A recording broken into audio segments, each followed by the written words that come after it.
Estamos entrando ao vivo com o nosso projeto de leitura coletiva do livro Alex e Eu. Hoje leremos o 4º capítulo. Vou ajustar aqui a telinha. Yasmin Ramos, boa noite. Samuel, boa noite. Oi, sejam bem-vindos. Vamos lá, esperar um pouquinho o pessoal entrar. Fada Azul entrou, boa noite. Sejam todos bem-vindos. A gente vai hoje ler o 4º capítulo do livro Alex e Eu. E aí eu queria pedir a quem está com o livro, colocasse um livrinho aí para eu ter uma ideia de quem é que está com o livro. As pessoas que estão com o livro. Esperar um pouquinho. Marta Lopes, boa noite, Marta. Sejam todos bem-vindos.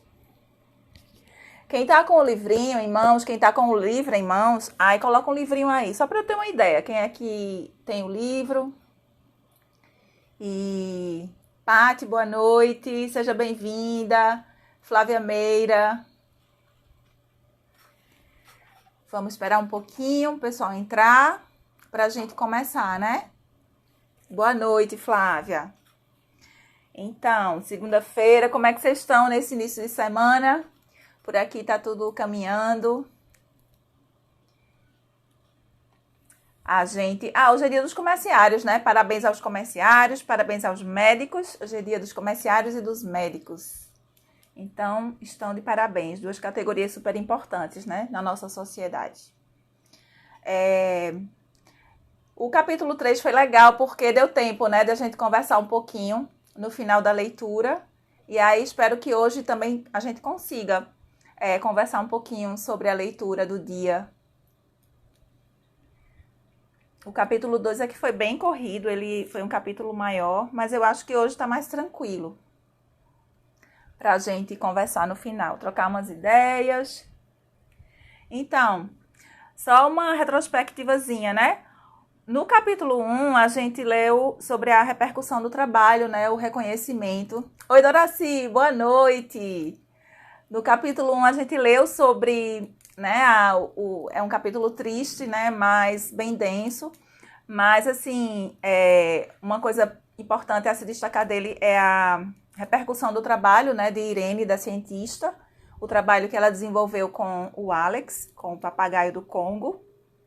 No capítulo 2, a gente acompanhou a trajetória dela, né, desde criança, né, aos 4 anos, quando ela ganhou o seu primeiro periquito australiano, e como isso foi definido, assim, representou, né, fez uma diferença nas decisões que ela tomou ao longo da vida profissional dela.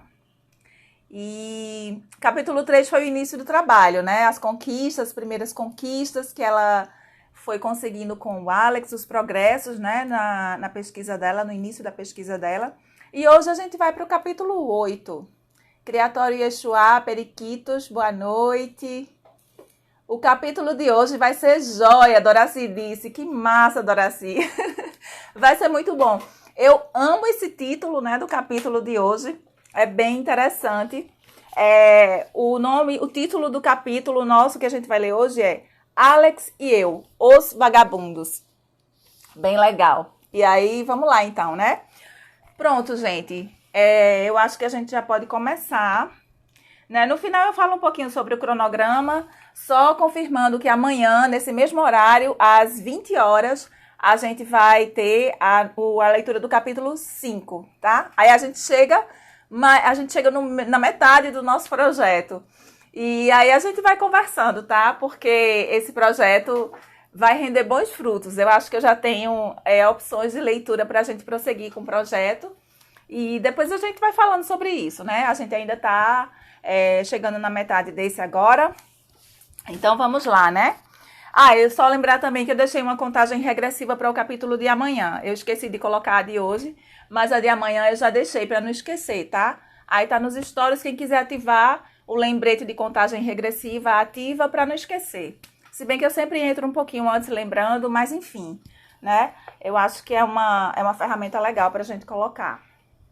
Então, vamos lá, né? Daniela entrou, boa noite todo mundo, boa noite todos os colegas, né, os amigos de leitura coletiva, sintam-se à vontade, aqui é uma comunidade, sintam-se muito à vontade, eu sempre faço questão de falar isso no início, sintam-se muito à vontade aí para vocês conversarem aí entre vocês nos comentários, trocar ideias, trocar comentários sobre a leitura.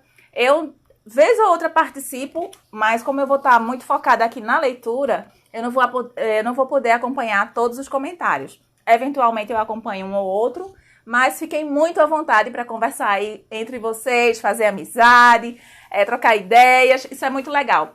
É como se a gente estivesse numa sala de leituras, né? Então, vamos lá, vamos para a leitura do capítulo 4. A gente hoje vai ler da página 81 à página 99. Então, a gente inicia na página 81. Capítulo 4, vou respirar para pegar o ritmo. Vamos lá. Alex e eu, os vagabundos. Um dos desafios que enfrentei na tentativa de ser levada a sério nessa pesquisa pioneira foi o fato de não ter publicações relevantes. No mundo acadêmico, o valor de quem pesquisa é medido pelos trabalhos publicados. Gente, eu esqueci de perguntar, desculpa interromper. A imagem e som estão ok. Quem puder dar um okzinho aí, um joinha, só para eu saber que vocês estão me ouvindo bem. Só um joinha se estiver ouvindo e vendo tudo ok. Quem pode aí dar um joinha só para confirmar que estão me ouvindo bem?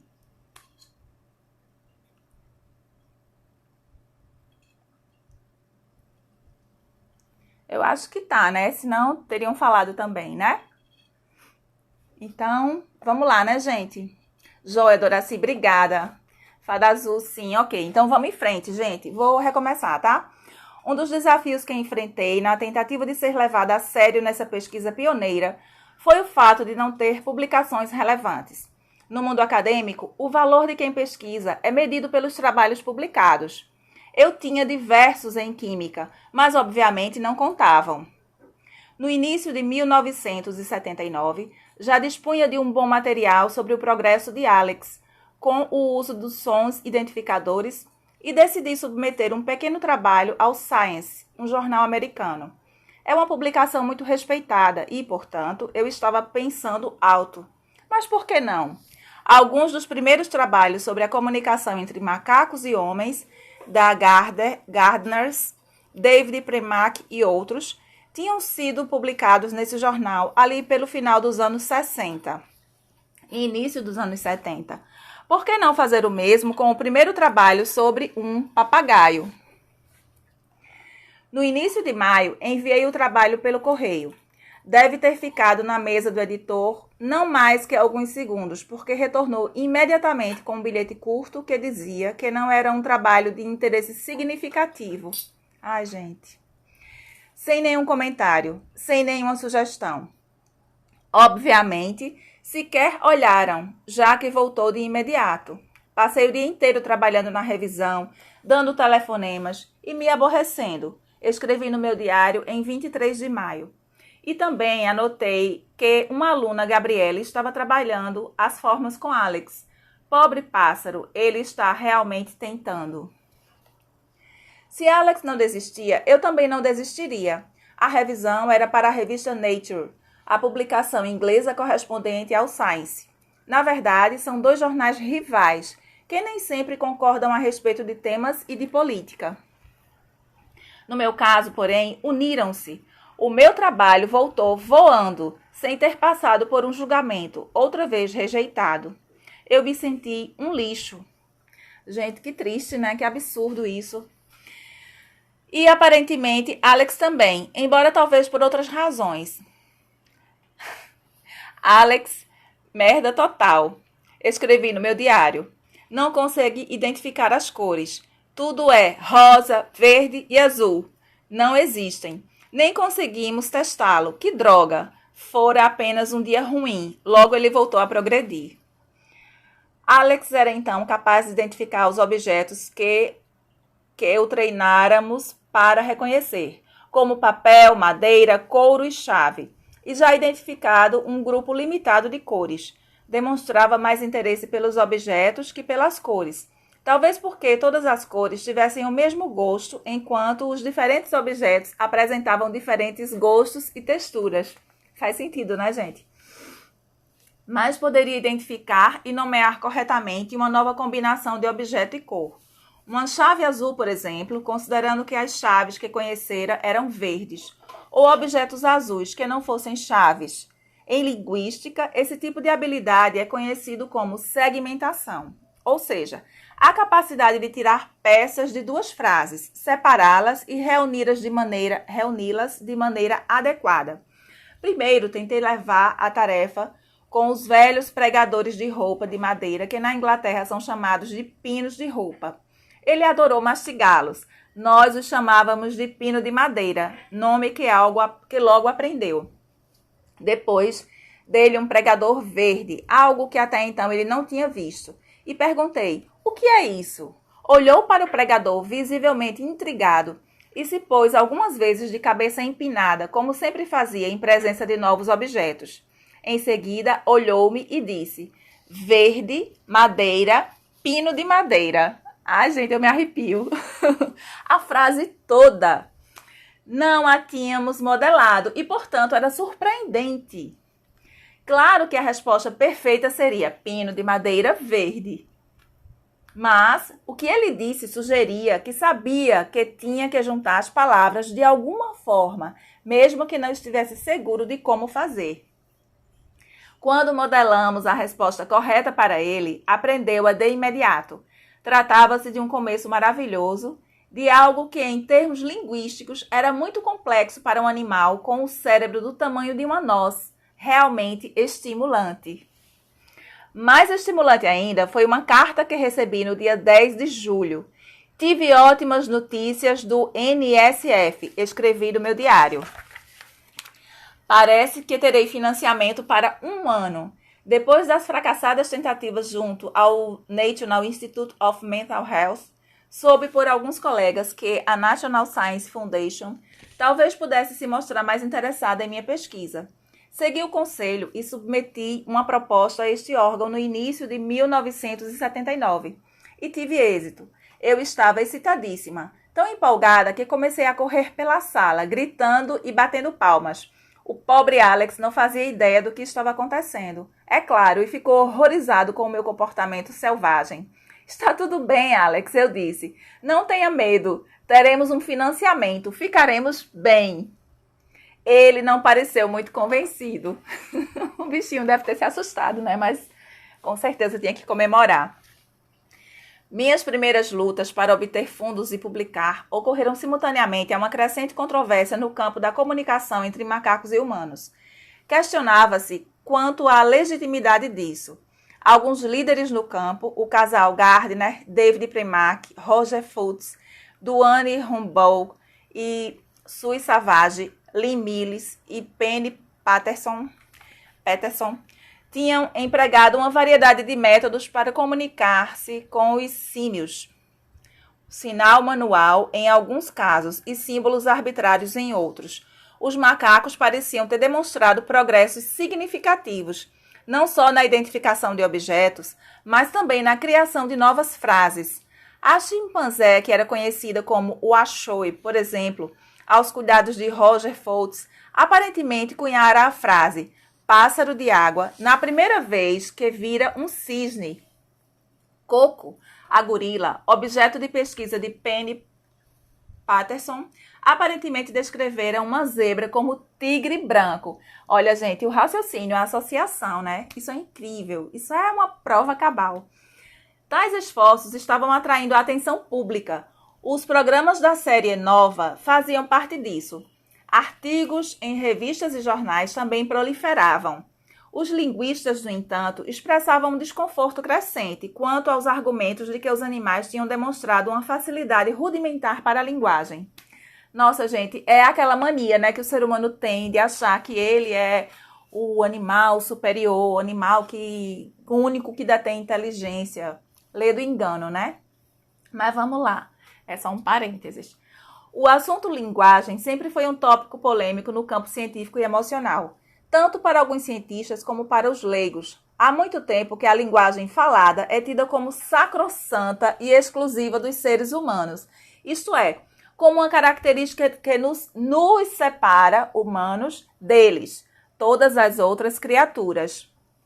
E também há um exaustivo debate em relação à definição de linguagem. Afinal, outros animais comunicam-se uns com os outros e frequentemente por via vocal. Não seria isso uma forma de linguagem? Não quero me aprofundar nessas questões. Só quero ressaltar que os trovões da tempestade que se formam estão ficando cada vez mais altos. É claro que eu tinha conhecimento de tais questões quando iniciei a minha jornada, só não conhecia a extensão delas. A primeira folha do meu diário de Purdue proclamava com ingenuidade: Projeto Alex, experimento de linguagem avícola. Foi assim que Alex se tornou Alex. Não como muita gente presumiu, inspirado no filme Smart Alec. O nome dele era um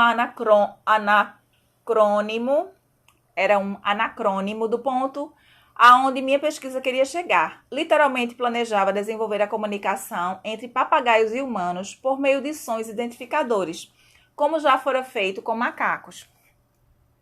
Isso parece um pouco com linguagem, não parece?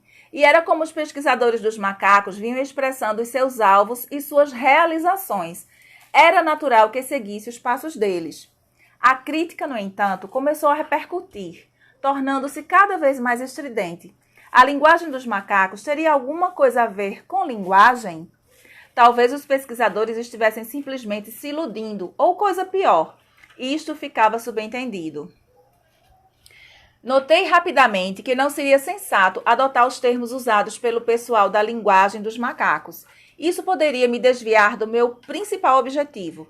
Literalmente, explorar as capacidades cognitivas de um animal não humano, não primata, não mamífero, utilizando a comunicação como uma janela para a mente dele. Eu me dei conta de que precisava ser cautelosa em relação aos termos usados em público e em contextos acadêmicos. Por exemplo, depois de mais ou menos um ano de projeto, comecei a dizer que estava desenvolvendo um experimento de aprendizado, não linguagem, para não soar como provocação. Tinha que pisar em ovos, né? Porque o meio acadêmico bem refrativo às ideias novas, né, dela, então realmente ela foi inteligente porque ela começou a contornar as dificuldades, né? E o esboço do trabalho enviado... Desculpa, gente, peraí, me perdi. No meio acadêmico, era ainda mais cautelosa, descrevendo as produções vocais de Alex como sons identificadores ou marcas, e não como palavras. E o esboço do trabalho enviado para a Science e a Nature teria como título Vocalizações funcionais de um papagaio cinzento africano. Achei que seria prudente. Palavras podem ser marcas e marcas podem ser palavras e também podem ser perigosas. Em janeiro de 1980, enviei o esboço do meu artigo, agora mais extenso, para um jornal alemão. Gente, esse nome, se o meu inglês já tá ruim, esse nome em alemão vai ser difícil, mas Zeitfur, não sei o que lá, Die Psychologie, é o nome de um jornal alemão. Um colega me lembrara que nesse mesmo jornal, todos publicaram um trabalho sobre a técnica modelo/rival, na qual se baseava o treinamento de Alex. A gente viu isso, né, a técnica modelo/rival, no capítulo 3, né, que foi bem legal. Assim, acho que a gente, inclusive, dá para trazer algumas coisas para a nossa realidade com as nossas aves. Mas vamos prosseguir. Curiosamente, no fim de novembro de 1979, cerca de um mês antes, a Science publicara um longo artigo de Herbert Terrace e outros colegas. Um macaco pode criar uma frase? Um artigo que virou um clássico na controvérsia crescente. Ninguém é mais diligente que um convertido, e Herbert Terrace tornara-se um deles. Psicólogo, diretor na Columbia University, em Nova York, Terrace tinha sido, até aquele momento, um ferrenho defensor da teoria da linguagem dos macacos, fundamentado em sua pesquisa inicial com um macaco chamado Nin Chimpsky. uma brincadeira com o renomado linguista Noam Chomsky. Certamente, os argumentos de Terrace deveriam ser levados a sério. O artigo na Science era um meia-culpa de Terrace. A resposta à pergunta que servira de título era um ressonante não. Terrace analisava em detalhes os gestos de Nin. Esperava encontrar evidências de gramática nas expressões aspiado, supostamente espontâneas de Nin. Em vez disso, segundo ele, os feitos eram produto de um direcionamento não intencional dos adestradores humanos. Ou seja, Nin estava obedecendo muito sutilmente ao comando dos adestradores e não se comunicando de maneira espontânea. O artigo de Terrace na Science era um golpe na pesquisa da linguagem dos macacos. O primeiro de 2 golpes em um período de 6 meses. O segundo foi ainda mais arrasador, tanto em proporção quanto na linguagem afiada empregada para enfraquecer a credibilidade da teoria. O golpe se deu com uma importante conferência organizada pelo linguista Thomas Sibioc e o psicólogo Robert Rosenthal, em maio de 1980, sob os auspícios da Academia de Ciências de Nova York. Chamava-se o fenômeno Clever Hands, comunicação com cavalos, baleias, macacos e pessoas. Em uma reunião de peso com os mais importantes cientistas, organizadas para denunciar o trabalho dos pesquisadores da linguagem animal, grande parte no discurso preconceituoso dizia: eles, entre aspas, eles não podem falar, nós podemos. Respirando fundo, né, gente? Para a gente prosseguir. Fui à conferência tomada por um clima de ansiedade, em parte porque esperava conhecer alguns dos pesquisadores mais proeminentes. Lá conheci alguns jovens pesquisadores da área, como Diana Reis, especialista em comunicação de golfinhos. Logo ficamos amigas. Estávamos conscientes do bombardeio que receberíamos, mas não estávamos preparadas para a atmosfera mordaz que envolveria a audiência durante aqueles dias extremamente tensos nos elegantes salões do Hotel Roosevelt, em Nova York. Clever Hands era um cavalo alemão que se apresentava nos teatros na década de 1900. O proprietário, Wilhelm von Osten, solicitava perguntas à audiência. Às vezes, as perguntas tratavam de números, envolvendo apontar qual era o número de 1 a 12. Clever Hands respondia, então, batendo o casco e se detendo no número certo. Clever Hands era sensacional. Um cavalo que conseguia somar e subtrair. Um cavalo que entendia perguntas em alemão. Como fazia isso? A pergunta foi respondida quando se descobriu que toda vez que Hans atingia a resposta correta, involuntariamente Osten inclinava a cabeça alguns poucos milímetros e o cavalo percebia. O mais incrível é que Osten não tinha consciência de que inclinava a cabeça. O movimento era uma reação inconsciente. Sem se dar conta, Osten induzia Clever Hands, cuja inteligência não era aritmética, mas uma percepção visual altamente desenvolvida. Considerando a escolha do título da conferência e suas implicações, não era preciso contratar um detetive para descobrir a opinião de Sebeok e de Rosenthal sobre o campo da comunicação animal-humanos. Para reforçar a conclusão, constam da lista de oradores convidados alguns treinadores de animais de circo e mágicos. Gente, Criatório Yeshua falou: caramba, que viagem no tempo, 1979, 80, 1900, exatamente, né? A evolução, né? Carla Oliveira, seja muito bem-vinda! Que delícia! Gente, quem tá entrando agora, a gente tá na leitura do 4º capítulo, estamos na página 89 para quem tá com o livro, tá?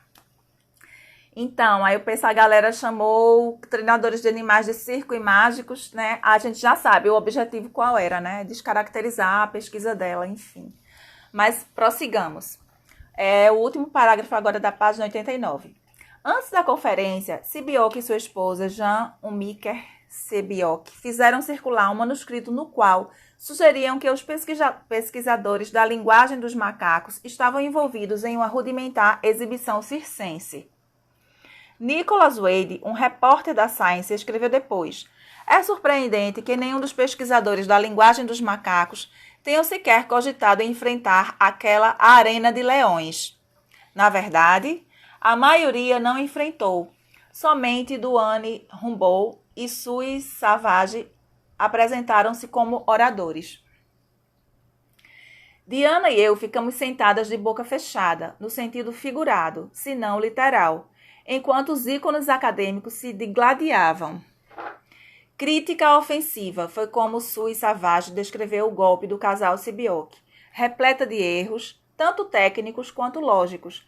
Tais comentários revelam vergonhosamente a incompetência deles, ela acrescentou. Sibioc resumiu sua visão numa coletiva de imprensa após a conferência. As alegadas experiências de linguagem com macacos dividem-se em 3 grupos.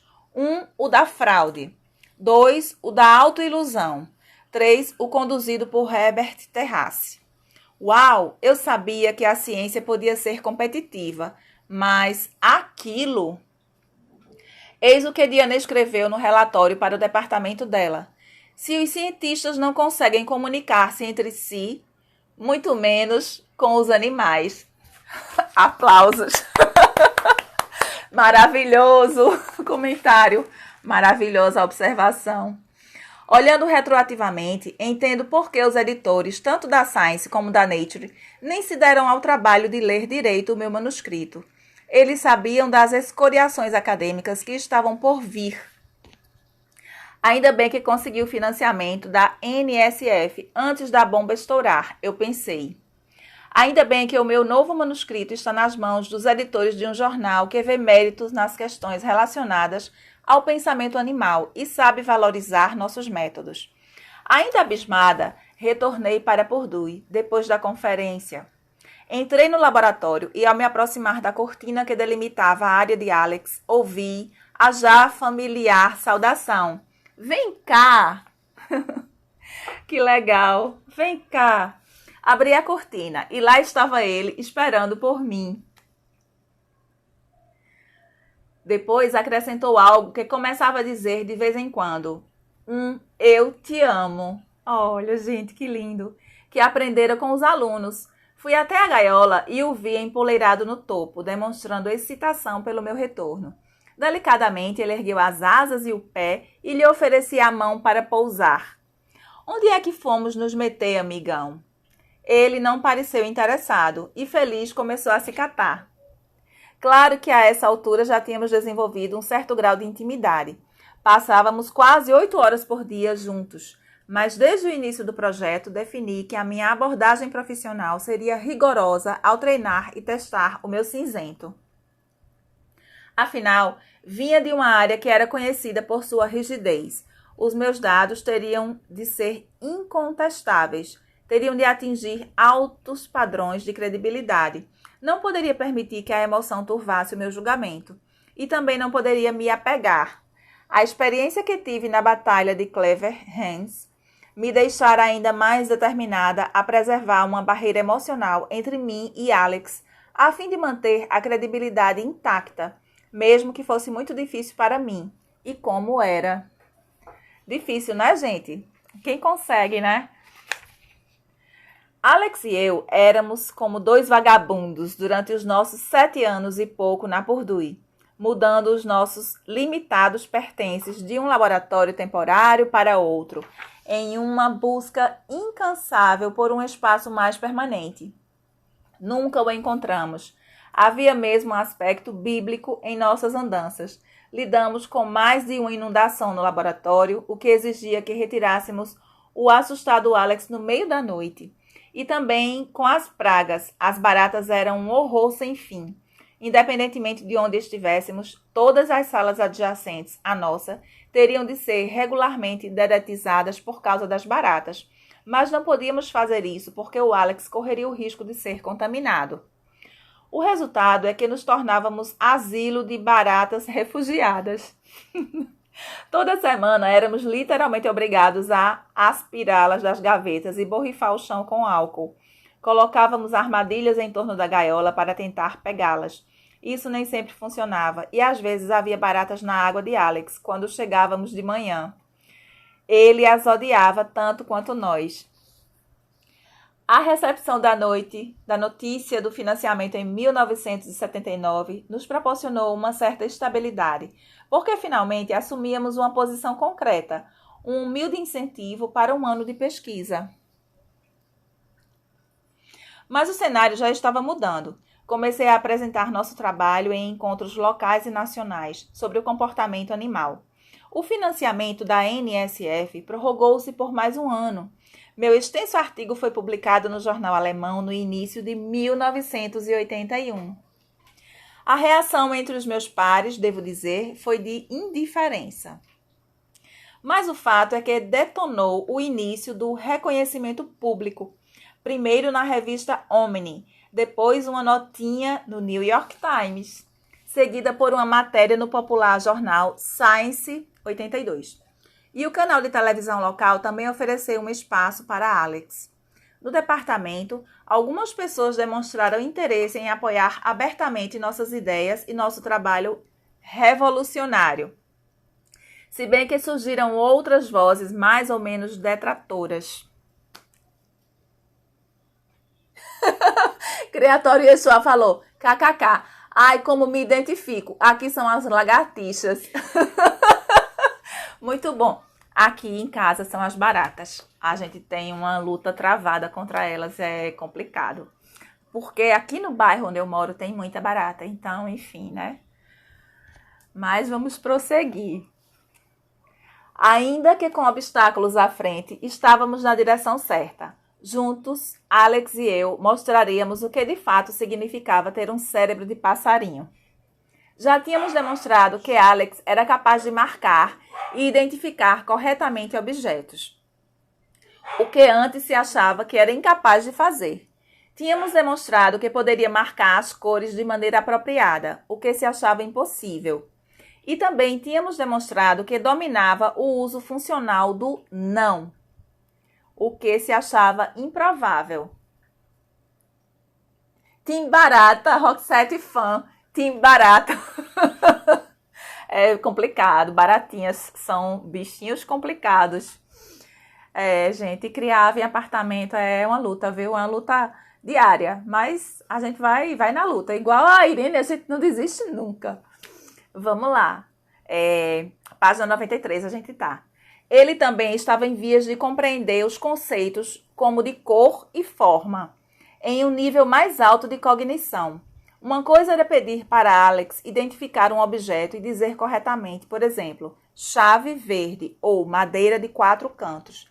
Outra coisa, porém, era lhe mostrar um pedaço triangular de papel azul ou um pedaço quadrado de couro vermelho e obter respostas corretas para perguntas como qual é a cor ou qual é a forma.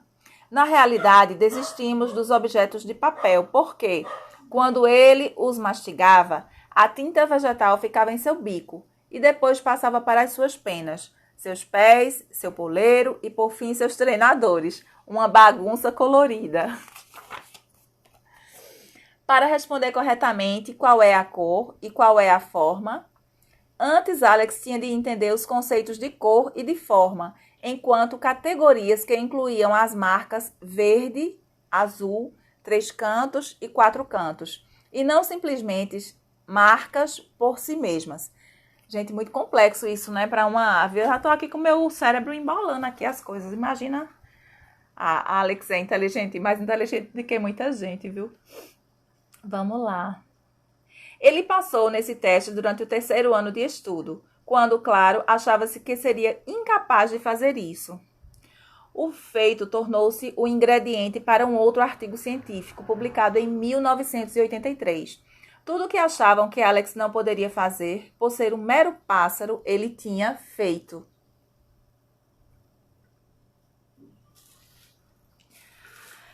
Enquanto isso, Alex estava no auge de tudo quanto é tipo de travessuras no laboratório, o que se esperava que ele também não fizesse.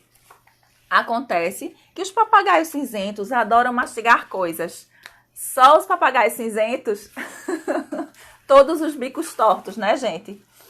Ele adorava mastigar coisas. Cadê, gente? Me perdi. Vamos lá.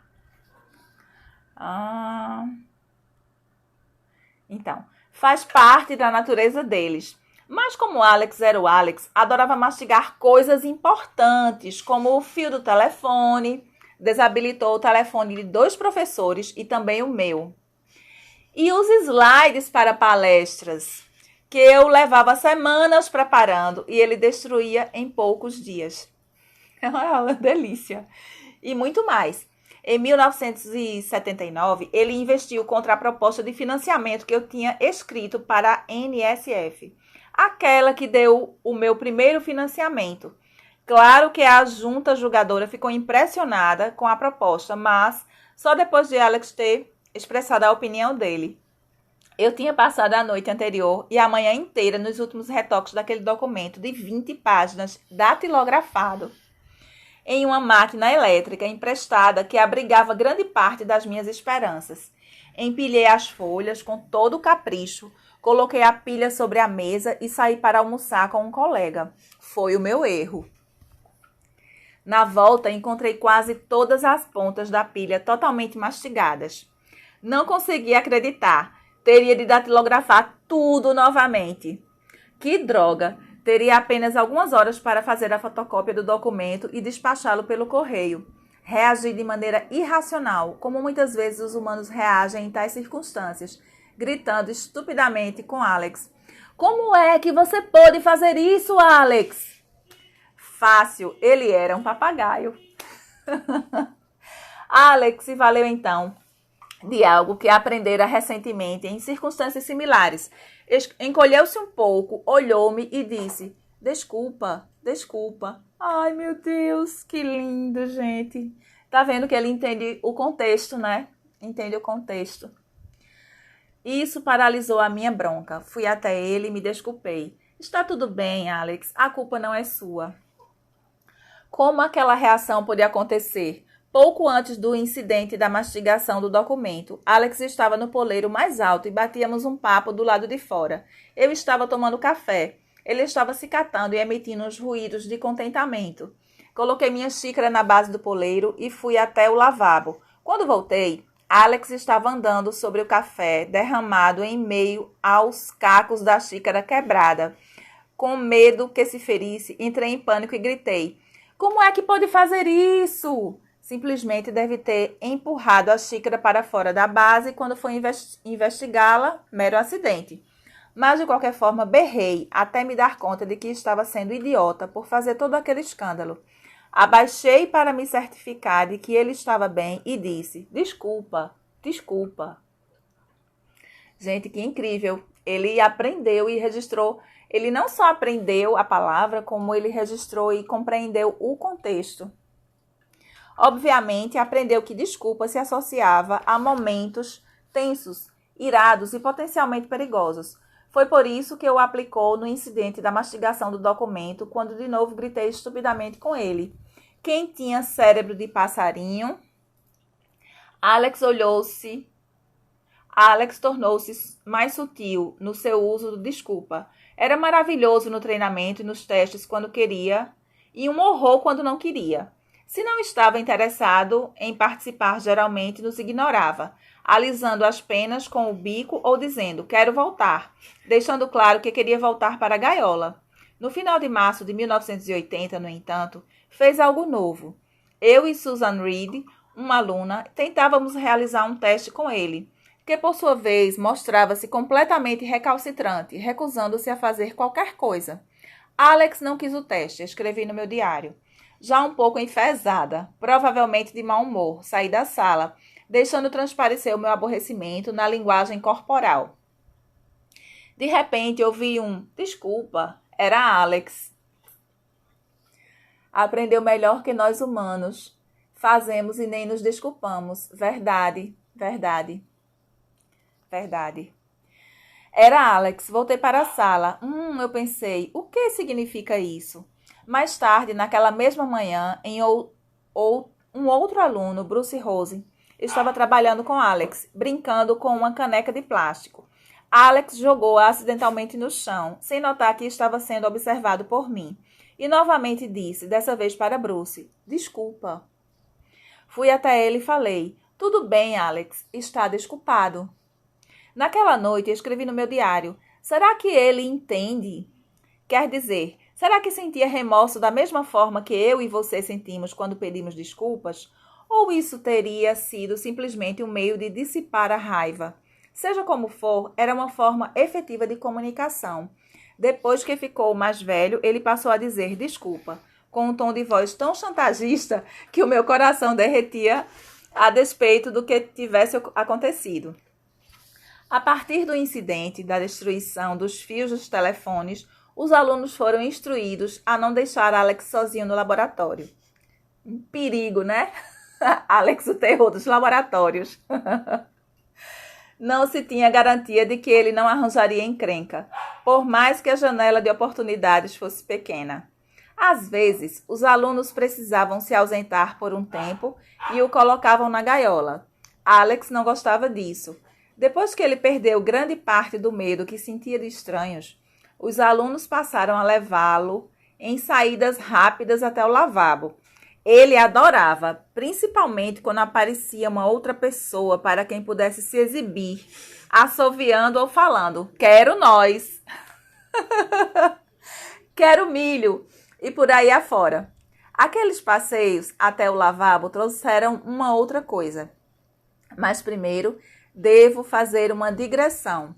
Logo no início do trabalho, eu tinha planejado usar um espelho de 2 faces no laboratório para observar Alex sem ser vista por ele. A gaiola teria de ficar posicionada em um ângulo que não lhe permitisse se mirar, mas não foi possível. Hoje, o pássaro do espelho foi apresentado a Alex. Escrevi no meu diário. Que papagaio neurótico! Realmente morre de medo de si mesmo. As observações dela no diário são ótimas. Ai, vamos lá. Obviamente, não podíamos saber o que ele estava pensando, mas quando retirei o biombo, que até então escondia o grande espelho, de repente era como se tivesse aberto uma janela na sala. Alex olhou, se viu diante de outro pássaro e ficou visivelmente assustado.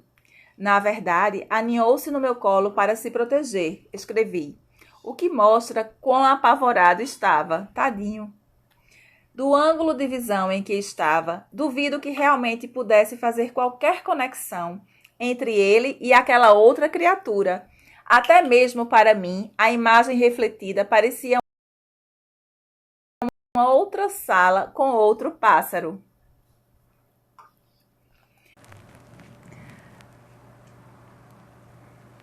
Gente, a internet deu uma falhada, né? Voltou.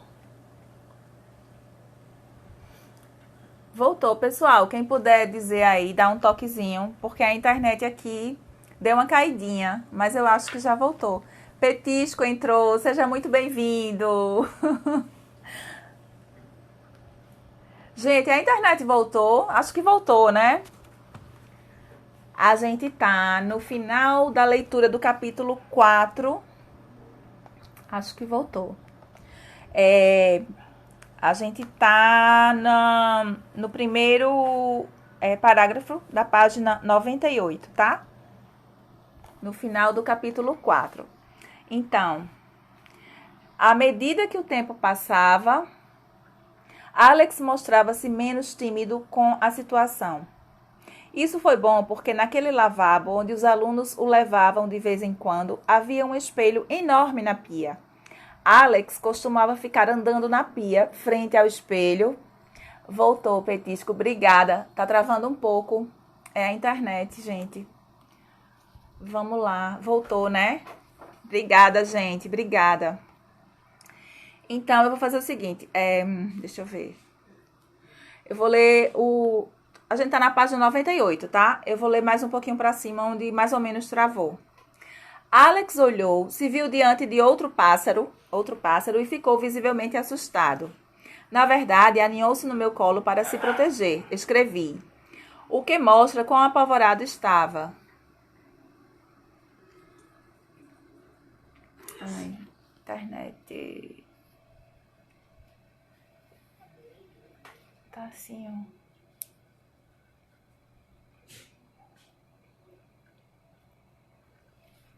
aqui. Ai, gente, voltou, vamos lá. Na verdade, aninhou-se no meu colo para se proteger. Do ângulo de visão em que estava, duvido que realmente pudesse fazer qualquer conexão entre ele e aquela outra criatura.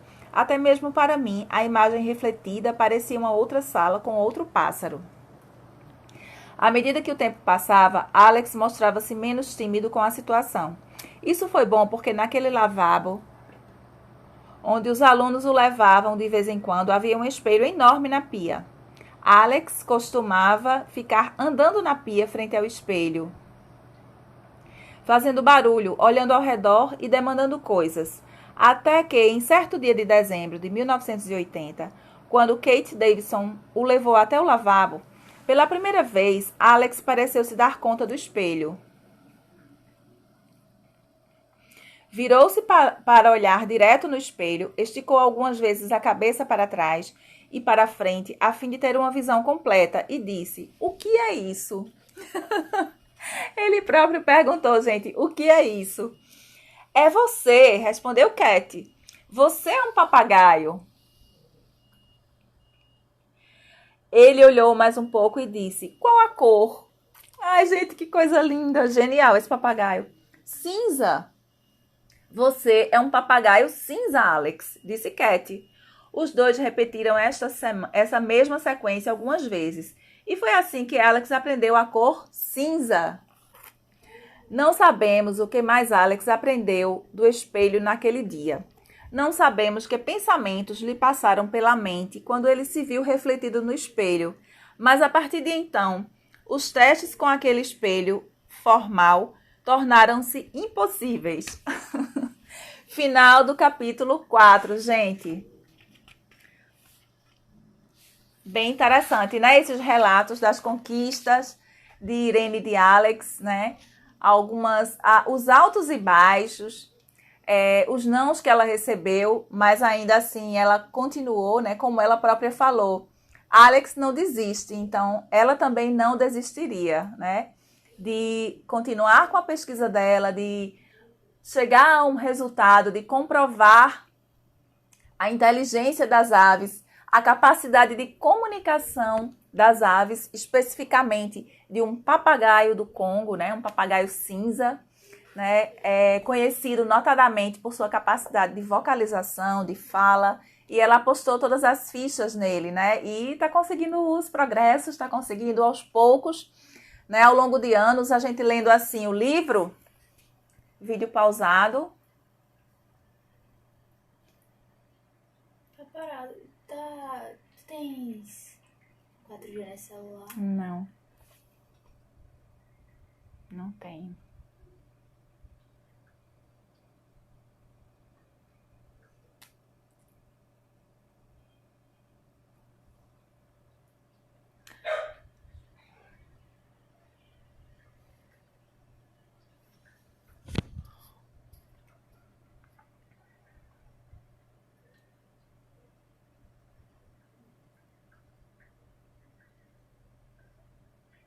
Não sei como mexer aqui na internet sem sair da live. Tenta... Se tu fechar e abrir de novo, tem...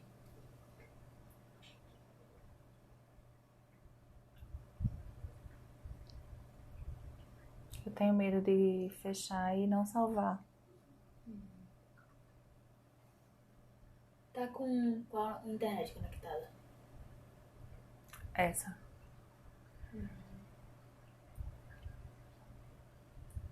Deixa eu rotear a 4G daqui.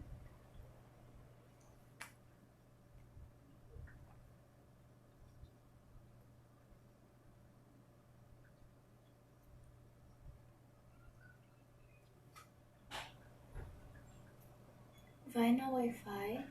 Eu tenho medo de ir e